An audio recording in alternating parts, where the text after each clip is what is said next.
My job today is to tell you all about the programs and initiatives we have run over the lifetime of the SCGB that have supported the next generation of systems and computational neuroscientists and opened new pathways to science for trainees that may not have otherwise had access.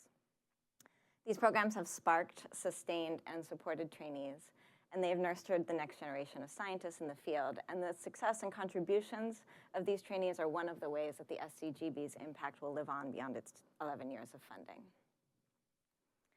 So I put this slide up just to remind you that the SCGB is now part of the Autism, Neuroscience, and Informatics division at the Simons Foundation. We were previously under Life Sciences, which is now going to focus on ecology and evolutionary biology. And I just want to remind you of these connections to autism informatics because many of the programs that I'm going to describe now are now collaborative efforts across the division with influences coming from Safari and Simon's collaboration on plasticity in the other brain in addition to SCGB and other places. And then again, this just increases the reach and impacts of the programs and the legacy of the SCGB moving forward. And I will be mentioning specific people and influences that have contributed to each program along as I go.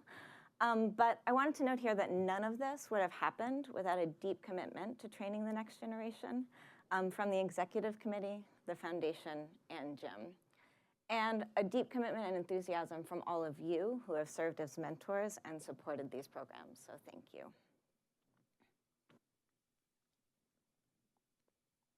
So after the 2014 Investigator Awards were finalized, the executive committee and Jim decided that the way they wanted to start operationalizing training the next generation of scientists was to support postdocs. And this is a clip from the announcement of the opportunity for the first SCGB postdoctoral fellowship.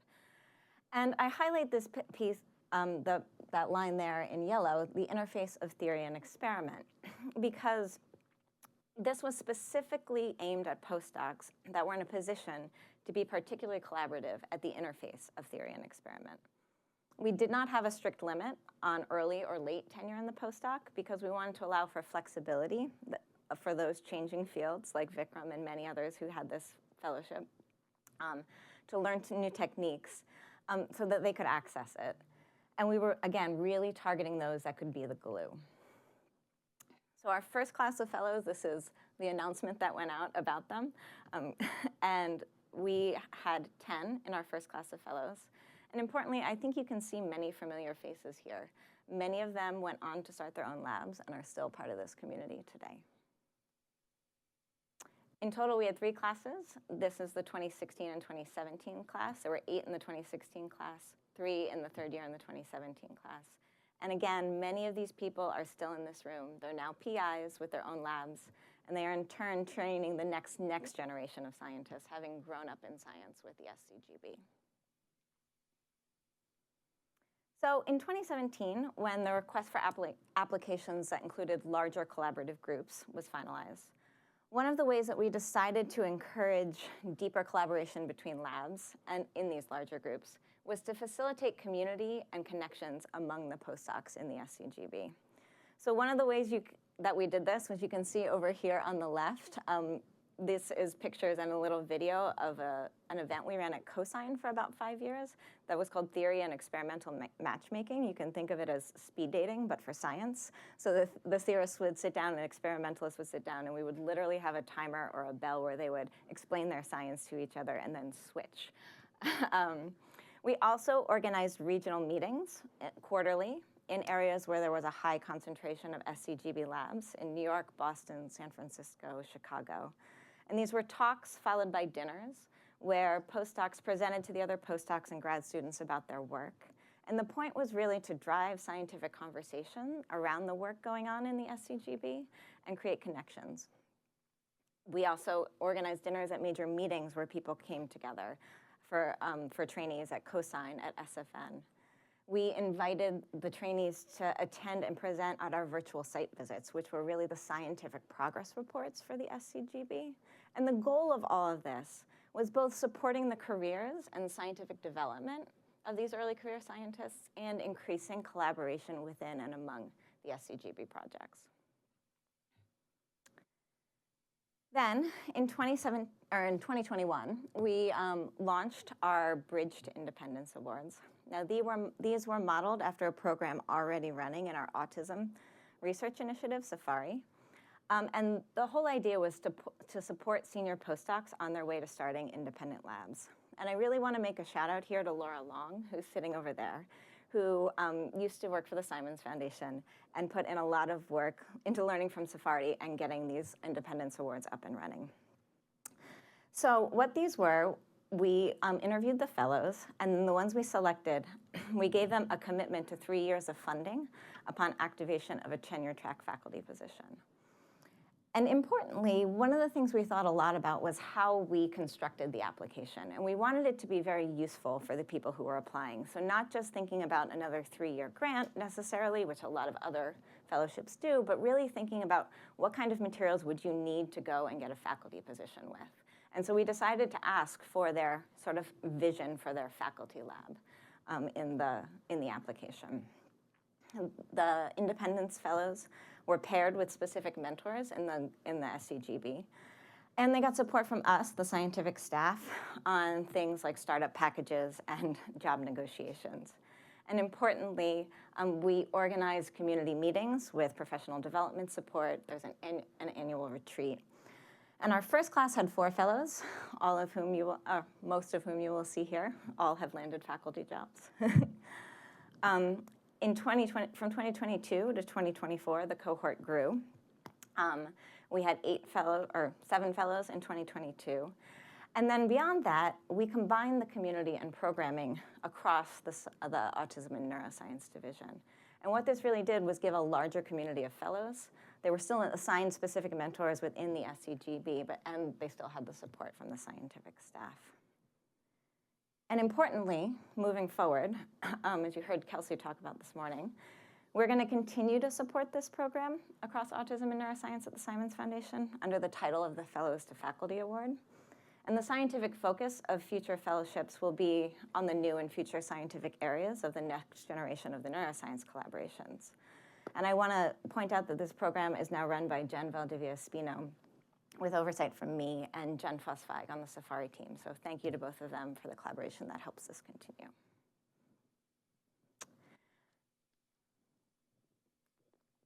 So now I want to back up in time a little bit and change gears to training undergraduates. So if we go back to the summer of 2020, during Black Lives Matter, we received a proposal from a group of postdocs from the Remapping Across Time, Space, and Region project. That included Michael Cotier, Eric Denovelis, Anna Gillespie, Emily Jones, Mirko Klukas, Linoy Meshulam, Dylan Rich, John Ruckerman, Mary Sosa, and had specific support from Beth Buffalo, Lauren Frank, and Lisa Giacomo. So we were having some conversations within the executive committee and the foundation already about what we were going to do to continue to support trainees. And again, another shout out to Laura Long, who was really the person who got the SURF program started. But between all of those influences, between some personal experiences of those of us getting started, this fellowship and other conversations, the SURF program was launched. And SURF is not summer, it is Simons Undergraduate Research Fellowship. And it's not summer because it was really designed to be about throughout the entire academic year, 10 hours a week, in person, where the fellow would get paid a decent wage for their time and maybe be able to put down other things so that they could focus on science. And we really wanted to prioritize providing access to science to students who had not had it before. So one of the really unique features of this program is we collected information about lab opportunities, so projects, mentors, lab locations. And we put a pin in them, and then we drew a commuting circle around the location of those labs. And then with our communications team, we spent a lot of effort reaching out to all degree granting institutions within that commuting circle. So the students in this program didn't have to be matriculated at Stanford. They could be matriculated at San Jose State and have access to research opportunities at Stanford, or matriculated at CUNY Staten Island and go to Columbia. And both those things actually happened. So we then evaluated the applications from the undergraduates, and uniquely we counterweighted experience in research. So if you had experience in research, you were less likely to get the fellowship. We went through a complicated matching process trying to match up coursework expertise with the things the lab needed, lab location. We facilitated the interviews between the labs and the mentors, and then we made the matches.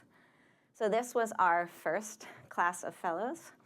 The fellows and the mentors all have, again, community meetings, professional developments, and we gave specific mentor training to the mentors as well. We also organized an end-of-the-year symposium. Now, at the conclusion of the first year of this, we had a bunch of people email us and say, wait, I want to stay for the summer, or wait, can I do this next year? So we were able to be very flexible and added these things onto the program.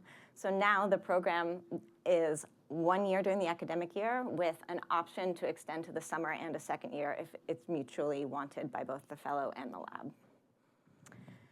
Then, after this first year, we brought in the Simon's collaboration on the aging brain to the SURF program, and then Safari after that.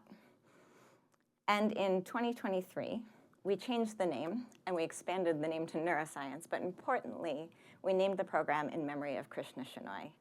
He was a member of our community that many others can speak about more eloquently than I can, but one of the things that he definitely valued and prioritized was mentorship, and he nurtured a collaborative environment in his lab and launched the careers of dozens of neuroscientists and engineers, many of whom are in this room. So now the SURFN lives on beyond the SCGB. The experience is very similar to SURF with an expanded scientific community across the Autism and Neuroscience division. And it is, again, run by Jen Valdivia-Spino with oversight from me and Jen Foss-Feig and Safari. And importantly, this year, we have 61 open lab universities across the world with 19 returning second-year fellows. And moving forward, you guys, if you still want to host SURFN fellows, you are very welcome to put in lab opportunities and enter in as part of the process. So another way we have supported the training of the next generation of scientists through the SCGB is through our courses and conferences support. And David mentioned these earlier. And we are especially proud of the distribution and reach of the courses and conferences funded through the SCGB. You can see from this slide that we truly have a global reach and are able to expand access to the SCGB approaches, methods, and community through these courses and conferences. We are going to continue running this courses and conferences, RFA, beyond the end of the SCGB, focused on a little bit broader swath of neuroscience, but the systems and computational courses are still very, very welcome to apply. And it's going to be led by Sachin moving forward. So here is just a snapshot of some of the courses that we've funded. The CAMP course, the Computational Approaches to Memory and Plasticity, held in India. Computational Cognitive Neuroscience Summer School in Suzhou, China. The Summer Workshop on the Dynamic Brain in Friday Harbor. The Ebro Simons Computational Neuroscience in Bizo, which is held in Cape Town, South Africa. And after this talk, Peter Latham's going to give you a lot more detail on that, so I won't go into that. The Methods in Computational Neuroscience course in Woods Hole, Massachusetts. The NeuroBridges course, which is quite unique. It's held in Cluny, France, and the school teaches approaches focused on the neural basis of computational principles underlying decision-making and sensory motor tasks. But another equally as important objective of this course is to bring together Mediterranean and Middle Eastern scientists to promote international scientific cooperation between young researchers. And I'm going to tell you a bit more about two unique courses in the next couple slides. So the first is the Neuromatch Academy. After the world shut down in March 2020, due to COVID, it became increasingly clear that the summer schools were also going to be canceled. And the first instance of this Neuromatch Academy happened in July 2020. So in less than 3 months, the Neuromatch Academy came up with this idea, asked us for money. We were able to flexibly respond and give it to them. But what they did was they developed an interactive online course that catered to more than 1,750 students in more than 70 countries. They literally emailed at least one person in every single country of the world in early 2020 in order to say, hey, we've got this going on, please join our course. So it replaced the traditional summer schools during COVID. It's 100% online. The lectures are recorded and watched together in real time with small groups of TAs. and it's really modeled after an in-person summer school, but scaled in space and time. And you can see this is for the first instance of NeuroMatch. Those were all the different time zones and when people were meeting around the world 24 hours a day. But beyond the COVID shutdown, the NeuroMatch Academy has evolved into a vehicle for large-scale, high-quality access to computational neuroscience training worldwide. It's been run every year since 2020. It's a 3-week course. It's a full-time effort of 8 hours a day, 5 days a week. And the courses are delivered in 5 time slots around the world to align with the global time zone. The code is taught through Google Colab or Kaggle using Python. And the students work in pods of about 15 with a teaching assistant. And they have a supported research project at the end of it. So very similar to an in-person summer school, but it allows access to many people who couldn't travel or afford to attend one. The next course I wanted to highlight is called the Transylvanian Experimental Neuroscience Summer School, or TENS. This is held on an inn, literally a bed and breakfast, on Pike Lake in Transylvania in Romania. And it's really training in experimental techniques in neuroscience. And remember, I just told you it was an inn. So they're training in optical physiology, electrical physiology, behavioral setups, and they literally bring everything in and build it from the ground up. So it's a really hands-on, unique experience. It's a combination of lectures and hands-on. And so it's just a different course than you usually think of, and it's something that we were proud to support. Okay, so I've told you about things that have directly supported undergrads, but I think I would be remiss if I didn't mention the SCGB news pages. And where's Emily? There she is. So though it's not only supporting the next generation of systems and computational neuroscience scientists, these pages really served a critical function of reporting on and communicating about the great science happening in the SCGB and beyond. Emily wrote and coordinated in-depth articles, collections of papers and preprints, collections of important talks on SCGB and related topics at SFN and COSIGN, and these pages were an important source of reliable and accessible information about the work going on in systems and computational neuroscience. And although I'm very sad that Emily's not on my team anymore, and we miss her desperately, I'm happy to say that this work is still happening in a place that's even higher profile and has more impact, and that is at the Transmitter. So Emily has moved there and is now the chief opinion editor. The Transmitter is an editorially independent publication and is supported by the Simons Foundation with a focus on being an essential resource for the neuroscience community. So please go check it out. Okay. I just also want to take a minute to say a personal thank you. So I joined the Simons Foundation in July 2014 as the scientific officer for the Simons Collaboration on the Global Brain. I was armed with a background in science policy and science communication, but I trained as a cellular and molecular neuroscientist. And the systems and computational world was not really my wheelhouse, although I did have an excellent guide and tutor at home, so thank you very much, Evan. So learning the fields contained within the global brain and having a front row seat to watch the impact of the ideas and thinking of this scientific community, especially on neuroscience, but even beyond that, on patients with brain-computer interfaces, and even on society through things like machine learning and artificial intelligence, has been an absolute professional pleasure. And all of the success belongs to each of you sitting in this room for your openness to being guided or maybe even sometimes pushed into collaborations you may not have otherwise sought out, for engaging deeply with the scientific ideas and insights of others here, and allowing that information to change your mind or your perspective. I feel lucky to have been a small part of that. Along the way, I was mentored by Jerry Fischbach, who is not here right now, but I was mentored by Jerry in all things Simons Foundation and what it looks like to effectively facilitate outstanding science. And I was very lucky. So Jerry, wherever you are, thank you. I was lucky enough to partner closely with our fearless leader, David Tank, and helped to realize his vision for the SCGB and witness his commitment and passion for this collaboration. David, it has been a pleasure. I also feel very lucky to have worked with the executive committee, too, which over the years included, of course, David and Jerry, Tony Mavshin, Larry Abbott, Bill Newsome, Dora Angelaki, Marlene Cohen, Mala Murthy, Ann Churchland, and Adrian Fairhall.